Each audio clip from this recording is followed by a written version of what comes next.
हमारे शास्त्र वर्णन करते हैं कि दरवाजे पर नींबू और मिर्ची क्यों टांगा जाता है। दुकान के बाहर, घर के बाहर नींबू मिर्ची क्यों टांगते हैं? क्योंकि लक्ष्मी और दरिद्रता, इन दोनों देवियों को भगवान विष्णु का वर है कि ये प्रतिदिन भूमंडल पर विचरण करने के लिए जाएंगी। प्रतिदिन, रोज, प्रतिदिन लक्ष्मी और दरिद्रता दोनों भ्रमण के लिए निकलेंगे। और जिसके घर में मिष्ठान रखा होगा, उसके घर में लक्ष्मी मीठा खाने के लिए अंदर प्रवेश कर जाती है।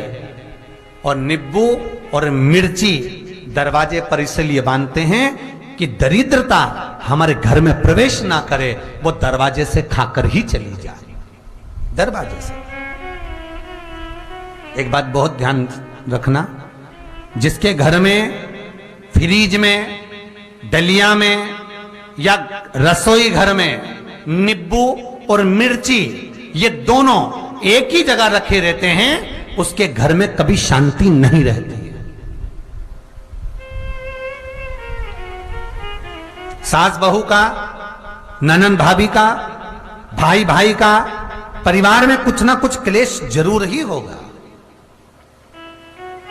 4 दिन अगर अच्छे निकल गए तो 5वें दिन क्लेश का जाएगा। 5 दिन अच्छे निकल गए, 6ठा दिन क्लेश का जाएगा।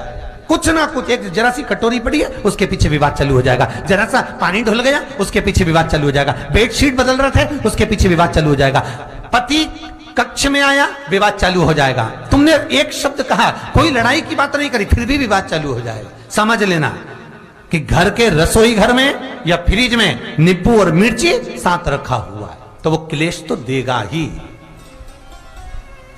पंडितों से पूछोगे, ज्योतिषाचार्यों से पूछोगे, वो कहेंगे मोती पिना दो, कोई कहेगा पितृदोष हो गया, कोई कहेगा कालसर्प दोष हो गया, कोई कहेगा वास्तु दोष हो गया, पर वो आपको ये नहीं बताएंगे कि नींबू और मिर्ची एक डलिया में रखा हुआ है।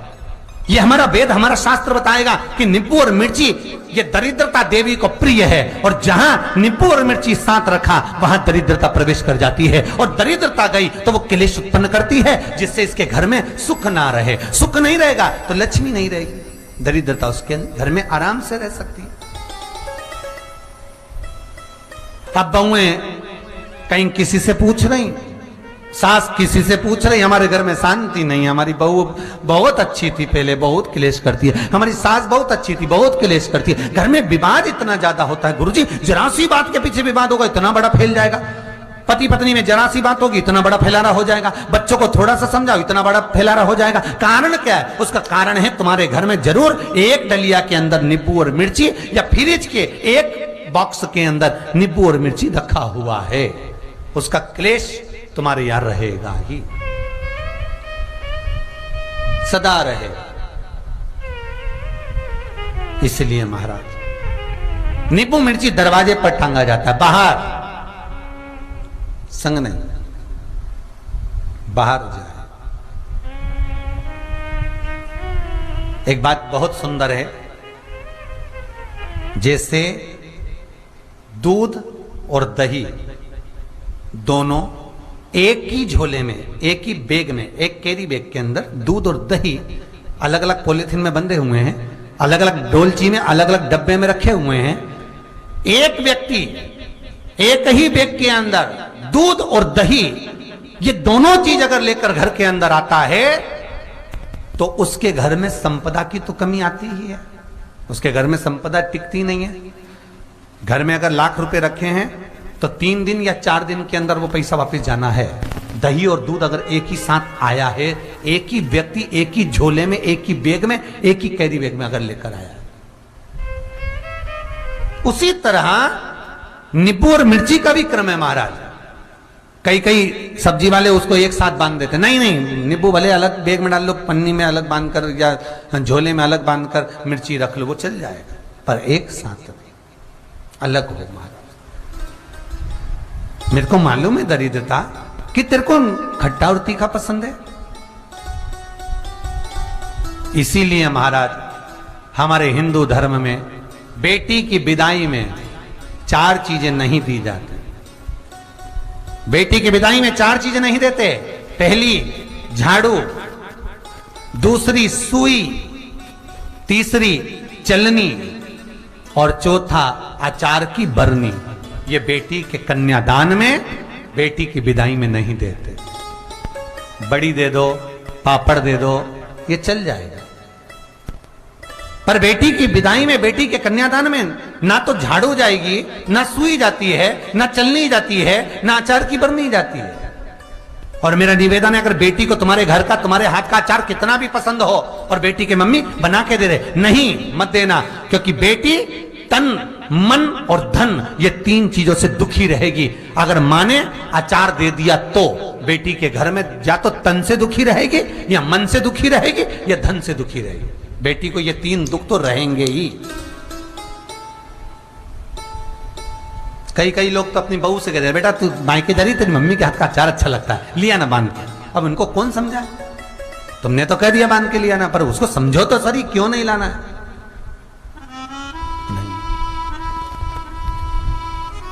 महाराज, दरिद्रता देवी को क्रोध आ गया।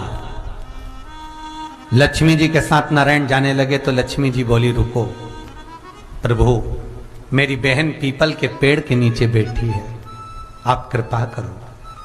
भगवान विष्णु ने कहा, सुनो लक्ष्मी, लक्ष्मी और नारायण इस पीपल के वृक्ष के नीचे आकर दरिद्रता देवी से मिले हैं। 7 दिन तक, पूरे सप्ताह पीपल के वृक्ष के नीचे लक्ष्मी और नारायण का वासा होगा। जो पीपल के वृक्ष के नीचे आकर दीप जलाएगा, पूजन करेगा, पाठ करेगा, उसको संपदा की प्राप्ति होगी।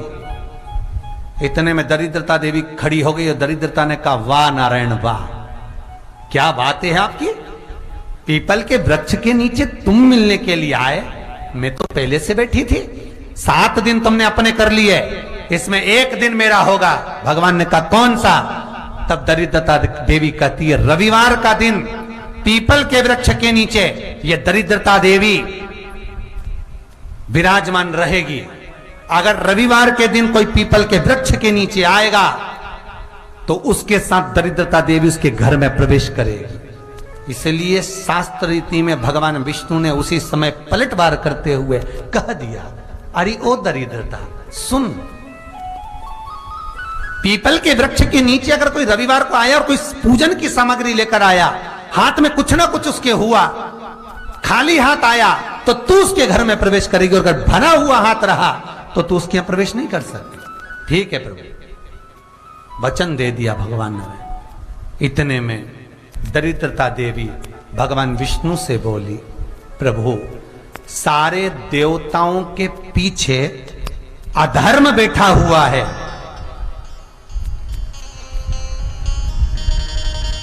सारे देवताओं के पीछे अधर्म बैठा हुआ है, दुख और दरिद्रता कहां जाकर बैठे हैं, आप स्थान बता दीजिए। आपको अब भी कहा कथा में कि देवताओं के पीछे, देवियों के पीछे, पीठ के भाग में अधर्म का निवास है।